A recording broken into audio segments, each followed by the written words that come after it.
an important campaign you're pushing for people right now called Stay Home. And who are you staying home for? It's a good idea. It's a good way to connect the personal commitment of what they're doing. My decision is, and as I posted today very early before anybody else responded to the call that you put out, I'm staying home for my mother.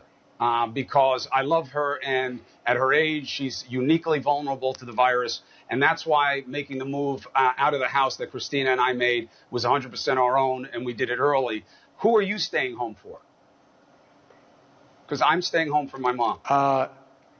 Yeah, the whole campaign is dedicated to my mother.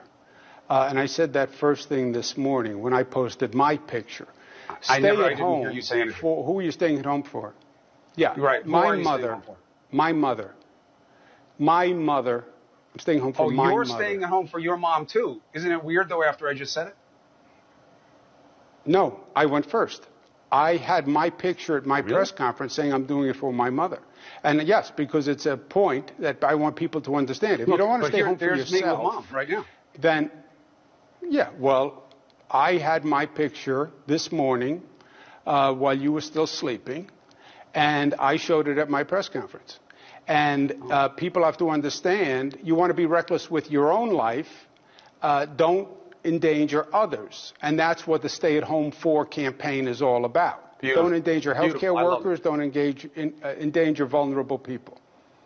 I love it. And she was my mother first, by the way. Lives, that is true.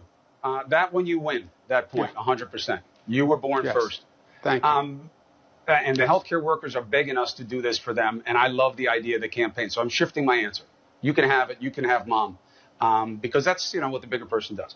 I'm going to stay at home for these two guys.